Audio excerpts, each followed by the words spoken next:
11,400 people turn 65 in this country every single day. That's 4.18 million people a year, the most in American history. And here's the problem. Most real estate agents run the same exact playbook on every single one of them, whether you're 55 or 85, whether this is your first home or your fourth. And that's a real mistake. And I'm going to prove it using the biggest retirement wave America has ever seen. Quick thing before we dive in. If any of this sounds like your situation, drop a comment or reach out using the link below. And go ahead and hit subscribe right now. Demographers actually have a name for this, the peak 65 zone, and it's expected to continue through 2027 as the tail end of the baby boomer generation crosses that threshold. And here's the number that really proves the point. Baby boomers currently hold $83.3 trillion in household wealth. That's 51.4% of all household wealth in the entire country, concentrated in one generation. That's not a demographic footnote. That's the largest concentration of buying power in American history at exactly the life stage where people start seriously considering exactly the kind of move this channel is about. A wave this size was never going to be one audience, and here's exactly how many different situations are actually hiding inside it. Here's the clearest proof of what I mean. Not many agents actually specialize in this, and most content assumes the default buyer is a young family, starter home, first mortgage, school districts. But most buyers I actually work with are older, and that's true even for someone you wouldn't expect, first-time buyers. Think about that for a second. Almost nobody makes content for a first-time buyer who's older, say 68, someone widowed or someone divorced later in life, or who've never owned before, someone who rented their whole career and is finally buying now. That's a real growing group, and it gets almost no attention. But here's the detail that generally surprises me, and it's actually a bigger group than the true first-timers, buyers who've owned a home before but haven't bought one in 20 or 30 years. They're not first-time buyers technically, but functionally, they might as well be, because the entire process has changed since the last time they did this, and most of them don't even realize it. Just one concrete example. As of August 2024, buyers are now required to sign a written agreement with their agent before even touring a home.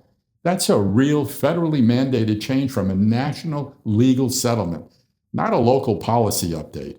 On top of that, the buyer agent commissions used to be automatically paid by the seller. Now they're negotiable and no longer publicly listed the way they used to be. And in e-signatures, remote online notarization, and the fact that wire fraud targeting real estate closings is now a genuine documented risk. None of that existed the last time someone bought a home in the 1990s or the early 2000s. So somebody who owned 3 homes over their life might walk into this process assuming they already know how it works and get caught off guard by almost all of it. And that's arguably a more dangerous blind spot than never having done this before, because at least a true first-timer knows to ask questions. I'm going to do a full video on exactly this, covering the true first-time buyer and the buyer returning after decades away, because I think it's one of the most overlooked situations in the entire market. And there's another angle almost no one addresses directly. Within $83.3 trillion concentrated in this generation, a huge number of these moves involve family, adult children helping a parent think through the purchase or being part of the decision. That's its own video too, because the dynamics of that conversation are genuinely different from a typical transaction. So back to the verdict I opened with, but let me get specific about what actually goes wrong. Most agents treat every buyer the same, regardless of where they're actually coming from in life. Same script, same process, same assumptions, whether you're 32 and buying your first starter home, or you're 68 and buying your first home ever, or your fourth. Here's something I've learned that most agents generally don't account for. Someone who hasn't bought a home in 20 or 30 years still feels like they have something real to offer the transaction. They're not a spectator waiting to be told what to do. They're a participant with actual judgment worth listening to. I've seen agents who collect a commission and do the bare minimum, treating an experienced buyer like they need to be walked through everything from scratch, when what that person actually needs is somebody who respects what they already know and fills in the specific gaps that have genuinely changed.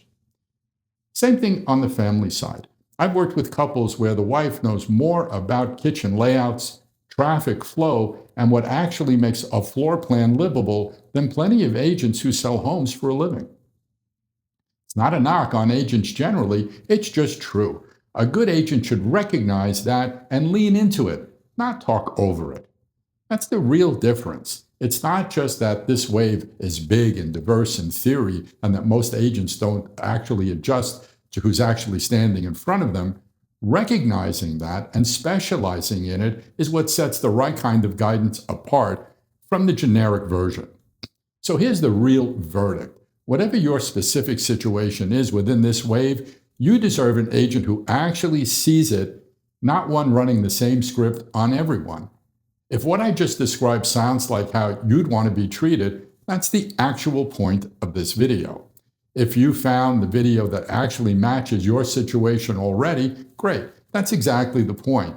If you haven't yet, here's the fastest way to find out. Drop a comment telling me which of these is actually you. Relocating from a high-tax state, deciding between snowbird and full-time living, buying for the first time or returning after decades away, or helping a parent make a decision. And I'll tell you exactly where to start. Keep an eye out for the first-time buyer video covering the true first-time buyers and the buyers returning to the market after decades away, and the family decision-making video are both coming, since both deserve the same level of real depth. If you want the full picture right now, head to georgelatos.com guides for free guides on relocating here. 55+ communities, golf communities, and every topic all in one place, including my blogs. And if this was helpful, hit subscribe. I'm going to keep covering the parts of this market other agents skip over.